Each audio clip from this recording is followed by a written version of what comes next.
Real treat to have you in the House and at the table. Welcome. Sir, good to be with you.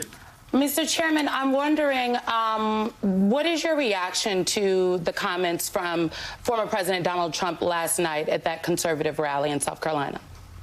Well, I wasn't there, and I wasn't able to hear all the audio and what you were talking about here just a minute ago, but I do know that I'm so sorry, Mr. Chairman. Let me play the clip for you. Can we play the clip of the President Trump smash up? Let's play it for you. So sorry. Hold on one second. We'll play it. These lights are so bright in my eyes that I can't see too many people out there. But I can only see the black ones. I can't see any white ones, you see? That's how far I've come. That's how far I've come. Your reaction, sir? Well, look, if at this point everybody doesn't know the way Donald Trump speaks and has spoken since he came on the scene in 2015, then they haven't been in this country very long. Donald Trump is like a billionaire construction worker. I mean, that's the way he talks, and if we haven't got used to that yet, then they're not going to.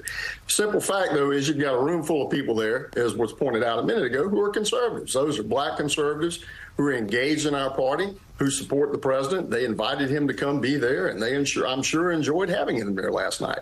And here we are today in South Carolina, where we have what has been since 1980 been the state that any Republican who's going to win the White House has to win. And these people are engaged in Trump's campaign. They're very involved in it at many levels. He's got a large coalition of African-American supporters, Hispanic-American supporters. You go through the list. Elected officials in South Carolina. We're seeing record enthusiasm here.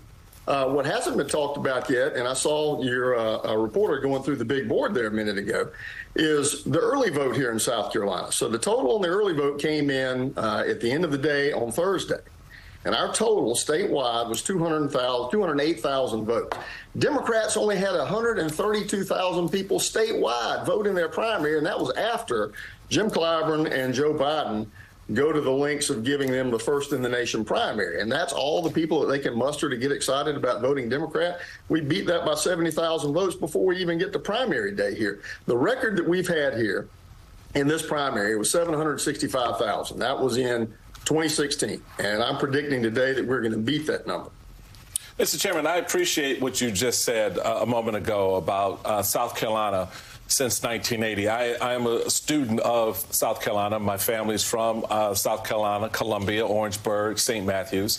So I'm very familiar. I've spent a lot of time growing up there. And the one thing I noted when I was national chairman was demographically South Carolina is changing. It is part of what has been termed the New South. It is a growing political force. Georgia is another good example. North Carolina began this trend in Virginia about 20 years ago.